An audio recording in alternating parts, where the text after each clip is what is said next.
les hommes, quand je dis les hommes, je devrais dire les êtres humains, en incluant les femmes, donc les êtres humains, ont à vivre ensemble, dans un cadre commun qui organise leurs rapports. Ils sont différents. Mais quand je vous regarde, et que mon regard se promène dans toute la salle, je ne vois pas des croyants, des athées, des agnostiques. À la limite, ça ne me regarde pas. C'est votre affaire privée.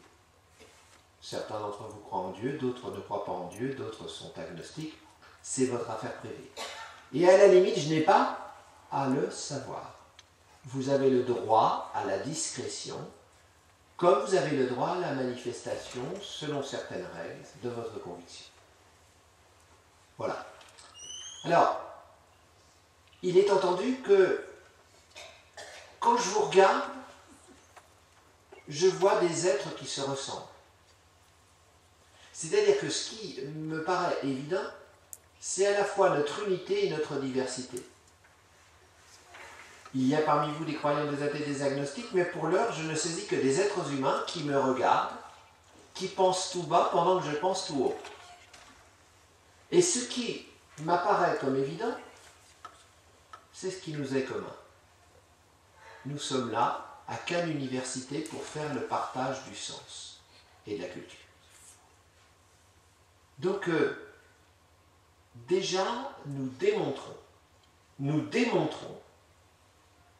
que nos différences ne sont pas si importantes qu'elles nous empêchent de vivre ensemble et de partager le sens.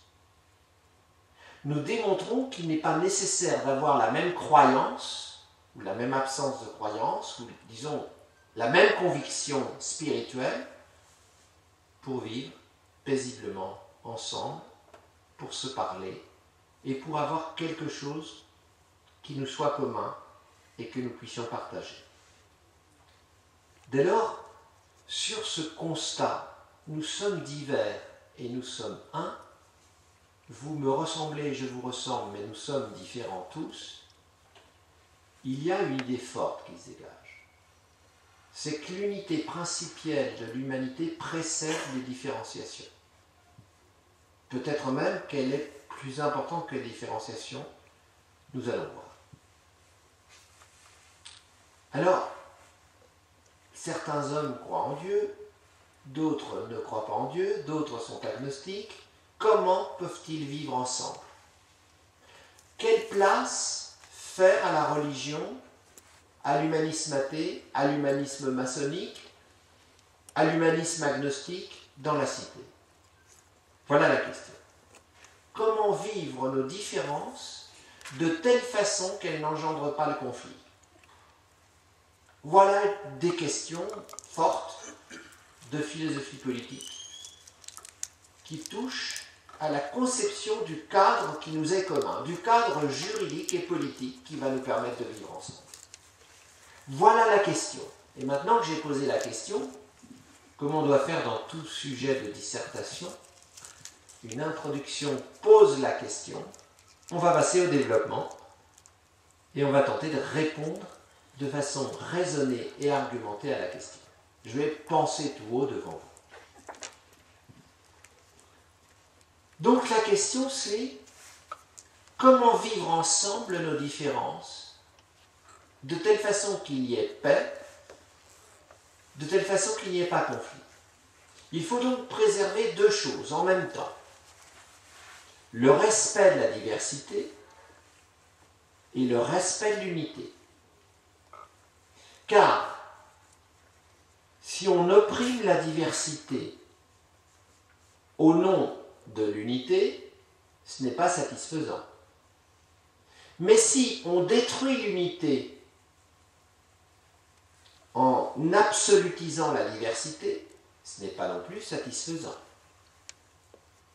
Nous n'imaginons pas que notre République puisse ressembler à une mosaïque dont chaque pièce de céramique de couleurs différentes représenterait une communauté religieuse ou d'une autre conviction, repliée sur elle et étrangère aux autres communautés. Parce que ce serait le risque que ces personnes enfermées dans des communautés n'entrent en conflit. Le risque de la guerre des dieux. Donc, le problème à résoudre est non pas difficile, mais il faut bien le poser. Respecter la diversité, oui, mais ne pas exacerber la diversité jusqu'au communautarisme. Première question. On le sait, aujourd'hui, le danger de l'enfermement communautariste est un danger très réel. Quand un individu appartenant à une communauté croit devoir s'enfermer dans cette communauté et ne plus reconnaître d'autres règles que celles de sa communauté. Bon, voilà, dans un pays comme la France notamment, mais ça va devenir le cas de presque tous les pays du monde, la France est un pays riche de sa diversité. C'est un pays qui a accueilli, pour des raisons historiques complexes, des vagues successives d'immigration. Mes grands-parents quittèrent l'Espagne où ils mouraient de faim. Ils vinrent travailler comme ouvriers dans les années 1920-1930. Ils contribuèrent à la richesse de la France. Moi, je suis né en France, je suis né à Paris, je suis citoyen de la République, mais je n'oublie pas que je suis petit-fils d'immigrés historiques. En même temps, cette référence à mes racines, entre guillemets, ne perturbe en aucun cas ma fierté d'être français. Fierté qui n'est pas fondée sur l'idée qu'un Français sera meilleur qu'un Espagnol, un Italien ou un Japonais. Fierté qui est fondée sur l'idée que sur les frontons de nos mairies, il y a écrit liberté, égalité, fraternité. Et que la communauté que la République française forme, et cela nous le devons à la Révolution française, se construit non pas sur l'affirmation d'un particularisme religieux qui s'imposerait à tous, mais sur l'affirmation de principes de droit qui permettent d'organiser le vivre ensemble sur les bases les plus justes. Liberté, égalité, fraternité. Donc, effectivement, pardon si j'ai trop éloigné le micro, je vais faire attention. Donc voilà, nous vivons ensemble et il est clair que nous avons des choses différentes. Certains sont athées, d'autres sont croyants, d'autres sont agnostiques, mais nous n'oublions jamais ce qui nous réunit et nous rassemble. Nous sommes des êtres humains, munis de raison, munis de langage, capables de dialoguer, de partager le sens, de se cultiver. La preuve, Cannes Université, le festival aussi de Cannes qu'anime M. Lapéroux, donc c'est la preuve que le meilleur de l'humanité, par le fait de s'élever grâce à la culture, nous réunit et peut nous réunir par cela même qui nous élève. Donc ça, c'est le point de départ. Alors donc, la question qui a été posée, c'est comment vivre ensemble notre diversité sans détruire l'unité. C'est-à-dire qu'il faut un équilibre entre l'unité de la sphère publique qui fait coexister les individus et la diversité des options spirituelles qui distinguent les individus. Quand je dis distingue, vous remarquez que je ne dis pas qui divise ou qui oppose. Je dis bien qui distingue. Ce qui distingue n'oppose pas nécessairement. Alors, comment concilier unité et diversité? Voilà, ça c'est mon sujet de dissertation. À cette question, il y a une première réponse qui est donnée par l'histoire. Et elle est très mauvaise. L'histoire, en France par exemple, la Révolution française, c'est l'histoire d'une imposition d'une religion au nom de l'unité. La France, dit-on, fille aînée de l'Église. le roi, monarque de droit divin. Louis XIV, révoquant l'édit de Nantes qui organisait la coexistence pacifique entre protestants et catholiques, s'exclame « Un roi, une loi, une foi ». Il réorganise les dragonnades contre les malheureux protestants. Donc, regardons ce qui se passe dans l'histoire quand on prétend imposer l'unité en opprimant la diversité.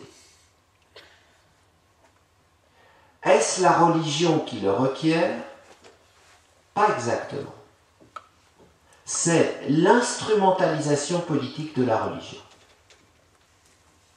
Remontons au IIIe siècle après Jésus-Christ. On vit la fin de l'Empire de Rome et un empereur, Constantin,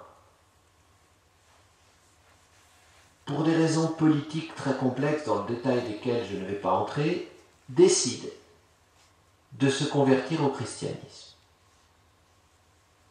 Et il décide en même temps que les païens, les polythéistes, n'auront plus droit de cité dans l'Empire. Et Théodose poursuit l'œuvre de Constantin. Dès lors, les chrétiens qui jusqu'à présent vivaient leur foi comme une démarche spirituelle sans pouvoir politique, mais simplement comme une religion parmi d'autres, deviennent religion d'État. Mais tout de suite, au moment où l'Église cesse simplement d'être l'ecclésia, c'est-à-dire la réunion des croyants, pour devenir une institution, alors il y a inscription du religieux dans le politique. On réunit les premiers conciles. On se dote d'une orthodoxie. Orthodoxa en grec veut dire l'opinion droite. On se dote donc d'une doctrine jugée bonne et au nom de laquelle on écartera les doctrines jugées mauvaises. On invente la notion d'hérésia. Hérésia en grec veut dire dissidence. On applique la notion de dissidence à ceux des chrétiens qui n'adoptent pas strictement tous les dogmes de la doctrine orthodoxe, donc non pas orthodoxe au sens religieux, mais de l'opinion dite droite, orthodoxa, l'opinion droite. On crée une orthodoxie. Et l'Église, qui détient le pouvoir temporel, l'empereur, en même temps que le pouvoir spirituel, les écoles, les universités, décide que l'empire temporel sera ce qu'on appelle, déjà chez Thomas d'Aquin, reprenant une idée patristique de Saint Jean Chrysostome, le bras séculier de l'Église. Le pouvoir politique devient le bras séculier de l'Église, et ce bras tient une épée. Le bras séculier, séculum, le siècle. Il y a le bras régulier des prêtres dans l'ordre des règles qu'ils se donnent. Il y a le bras séculier du pouvoir politique. Et la collusion entre politique et religion crée immédiatement ce dont les chrétiens eux-mêmes avaient été victimes. Quand Dioclétien et Néron avaient déclenché les persécutions contre les chrétiens sous le prétexte que les chrétiens refusaient de rendre un culte à l'empereur.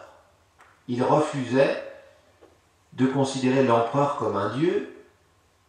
Donc, les chrétiens sont persécutés.